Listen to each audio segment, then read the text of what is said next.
Welcome to the debate. Today, we're diving into what I think is a really fascinating tension between our deeply ingrained behaviors and, well, our capacity for deliberate action. We're drawing heavily from Charles Duhigg's work on habit science. And the core question, the thing we're really wrestling with, is this: how much does understanding how habits form actually influence how we see individual responsibility and free will? From my perspective, grasping the mechanics of habits is, frankly, profoundly empowering. It really underscores our responsibility, I believe, to exert control and make meaningful changes in our lives. And I see it a bit differently. My view comes at it from another angle. I see how the deep neurological roots and just the automatic nature of habits can significantly limit our conscious control.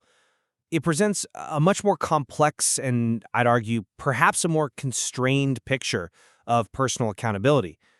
It's not always as simple as just consciously choosing to change something. Right. But the insights Duhigg lays out about habit formation, they offer such a clear pathway to self-mastery.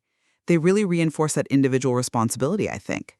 The fundamental framework he describes, the cue, the routine, the reward, it isn't some rigid, unchangeable destiny that we're stuck with. Instead, it's more like a blueprint for deliberate transformation. Just think about Lisa Allen, for example. Her story is powerful. She made this profound shift away from smoking and obesity after just one single pivotal moment in Cairo. She consciously decided to quit smoking, and she recognized it as what Duhigg calls a keystone habit.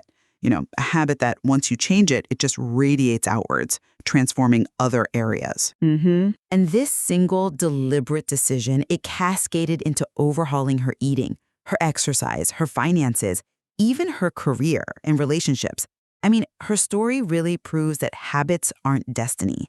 She didn't just stop a bad habit. She proactively replaced smoking with jogging, which then kicked off this whole cascade of other positive routines. Or consider Mandy, the woman who successfully conquered nail biting. She learned to identify her specific cue, that subtle tension in her fingertips, and then consciously replaced the routine, the biting, with a competing physical response, like gripping a pencil or rubbing her arm. These aren't passive changes, right? They're remarkable results, and they come from deliberate intervention within that habit loop. Once we grasp how these loops operate, we really are equipped, and I'd argue, therefore responsible, to reshape them. Okay, I absolutely agree that change is possible, and those examples are compelling, no doubt about it. But I'd argue that the material also powerfully illustrates the profound and often unconscious grip that habits hold over us. And this really complicates any sort of straightforward notion of pure free will. Take the case of Eugene Pauly, for instance. It's quite poignant. After severe amnesia, he was completely unable to remember learning new actions, yet somehow he developed new habits. He could, find nuts in the kitchen or walk a very specific route around his block, all without conscious recall of ever learning to do so. Right. The basal ganglia. Exactly. It happened because his basal ganglia, that part of the brain crucial for storing and executing automated behaviors, remained undamaged. It could store and execute these routines even while the rest of the brain went to sleep, as the text says. This suggests pretty strongly, I think, that many actions are driven by these deeply ingrained, almost automatic neurological processes rather than conscious choice or even memory. We also see this with the concept of craving, right? Like the tingling sensation Pepsodent created to sell toothpaste, or Febrez's pleasant scent after cleaning. These are subtle cues, yes, but they trigger powerful, often unconscious desires that can absolutely override rational decision-making. They compel behavior without direct, reasoned intent. To me, these aren't choices in the traditional sense. They're deeply embedded neurological responses happening way beneath the surface of our awareness. I see why you'd emphasize the unconscious elements, and yeah, Eugene Pauly's case certainly highlights the depth of automaticity. It's a stark example. But I believe Duhigg's framework provides a concrete path for consciously engaging with those underlying mechanisms. While Eugene's actions were automatic, the material offers a very clear framework for habit change. It involves, identifying the routine, experimenting with different rewards, isolating the specific cue, and then crucially, having a plan. These are explicit steps for conscious, deliberate intervention. It's not just about passive automatism.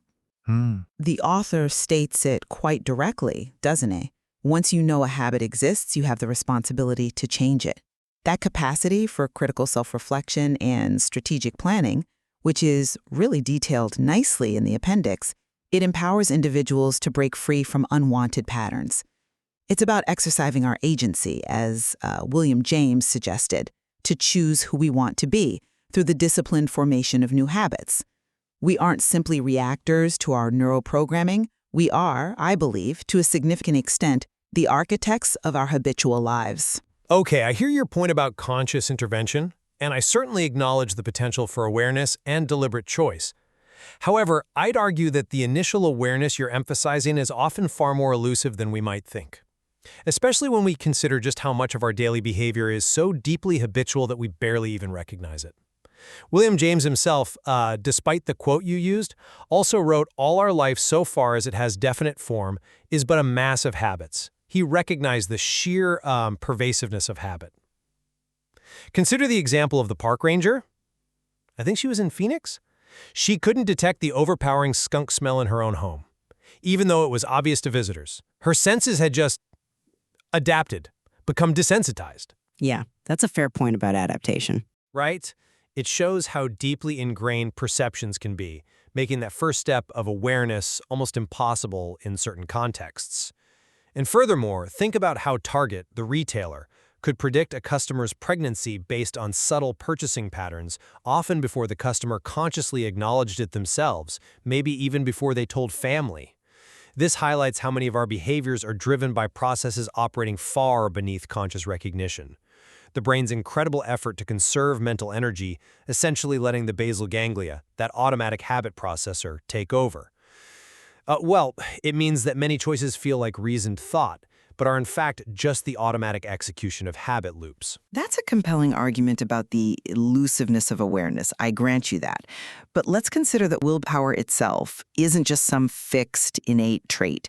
It can actually be cultivated like a muscle, or even as a habit itself. And external structures, in this view, they serve to support and reinforce this internal capacity rather than simply dictating our behavior. Starbucks, for instance, you mentioned cravings, but Starbucks dedicates significant resources to training its employees, their partners, precisely to handle moments of adversity, stressful moments. They teach them to create what Duhigg calls willpower habit loops, basically responding to stressful customer interactions with a specific, pre-planned, self-disciplined routine. The latte method, I think it was called. Exactly. And this really demonstrates that even under intense pressure, conscious training can build internal strength and resilience, effectively making self-discipline, well, almost automatic in those tough moments. Moreover, the golden rule of habit change, which is essentially about swapping out an old routine for a new one while keeping the same cue and reward, it emphasizes that new routines become durable when they're accompanied by belief, and that belief, interestingly, often emerges and is powerfully reinforced through group support, like we see with Alcoholics Anonymous.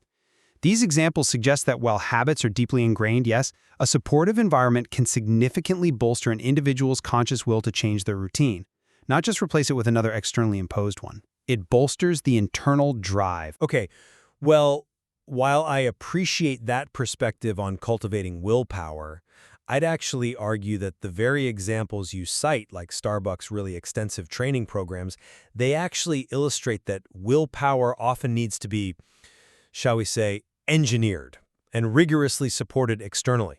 It suggests it doesn't just arise from a pure internal assertion of free will. It actually highlights the fragility of individual willpower, especially when faced with real adversity. That's why these structured, company-wide programs are needed to instill it. It's not just about internal resolve. It's about the environment facilitating that resolve. Okay. And the 2010 study at that manufacturing plant in Ohio, I think it really supports this. Simply giving assembly line workers a sense of agency or control, even over small things like their schedules or workstation layout, drastically increase their productivity and their self-discipline. This strongly implies that external conditions are powerful determinants of willpower, shaping it profoundly, not just acting as mere background support. And pulling back a bit, the pervasive influence of weak ties and social pressure in something as significant as the Montgomery bus boycott, it demonstrates how collective habits and external expectations can powerfully shape individual actions. In those kinds of scenarios, individual choice becomes, well, less a function of pure individual will, and maybe more a response to social conditioning and community norms. It suggests a larger external framework really governs a lot of our choices. That's an interesting point about external engineering. I see the logic, but I'd frame it differently, especially when we start talking about responsibility and accountability. For me, the fundamental distinction still lies in awareness. The material draws, I think, a very clear line between individuals like Brian Thomas, the man who tragically committed murder during a sleep terror acting entirely without conscious choice, and someone like Angie Backman, the pathological gambler. Backman was explicitly described as being aware of her habits, aware of her destructive actions, even if she struggled immensely, terribly to control them. Mm-hmm. The crucial conclusion drawn in the book, and I think it's central, is that once you know a habit exists, you have the responsibility to change it. This underscores that while, yes, neurological processes underpin all behavior, the capacity for conscious recognition of a problematic habit places a kind of moral imperative on individuals to address and modify their habit loops. Thomas's actions were involuntary, truly beyond his control in that moment. Bachman's, though, compulsive, had that element of internal knowledge, that awareness which fundamentally shifts the conversation about her accountability. This isn't about blaming necessarily, but about understanding where agency, where the potential for change can actually begin. See, I'm just not convinced that awareness alone draws such a clear, bright line. Because the science of craving, the science of these neurological pathways, it often blurs the very definition of awareness in practice, especially when we're talking about pathological behaviors like addiction or compulsive gambling. For gamblers like Bachman, studies show their brains react to near misses, almost winning, almost identically to actual wins. Right, the dopamine hit. Exactly. It triggers this powerful automatic neurological response, activating the very habit loops that compel continued gambling. Now, is that a conscious choice that's easily overridden? I don't think so. It's genuinely hard to distinguish this intense internal compulsion from the involuntary actions of a sleepwalker in terms of real, moment-to-moment conscious control, even if there's some abstract intellectual awareness that it's a problem. The material itself acknowledges that it's unclear if these differences in brain function, these sensitivities, are innate or if they develop through sustained exposure through the habit itself. But what is clear is that these powerful internal drivers make it incredibly difficult, maybe almost impossible, for some to simply choose to stop. The urges, the cravings, they're so strong they can feel almost as involuntary as Thomas's sleepwalking. Forward assignment of full personal responsibility. If we understand this neurological component deeply, perhaps we shift from a purely punitive view of responsibility to one that also considers, the need for systemic support and therapeutic intervention. Okay, so pulling this together. In sum, our discussion today really highlights that while habits are, yes, absolutely foundational to human behavior and can operate profoundly unconsciously, the science presented by Duhigg also reveals their underlying structure and, crucially, their malleability. Understanding the cue routine reward loop provides a genuinely powerful tool. It places the potential for deliberate change and, by extension, I still believe, a significant degree of responsibility squarely within our grasp. It offers a framework, a practical one, for personal growth and for actively shaping the life we desire through consistent, intentional effort to build and replace habits. The capacity to self-reflect and intervene in these loops is, for me, what ultimately defines a core part of our human agency. And to conclude, from my perspective, the profound and often automatic influence of habits, driven by these deep neurological processes we've discussed, and constantly shaped by pervasive environmental and social cues, well, it suggests that the concept of free will in our daily behavior is far more nuanced, far more complex than maybe we often assume. While change is certainly possible, the book shows that clearly it is a complex, often ongoing battle against powerful, frequently unconscious forces forces that reside deep within our basal ganglia and are constantly reinforced by external triggers and those powerful cravings we talked about.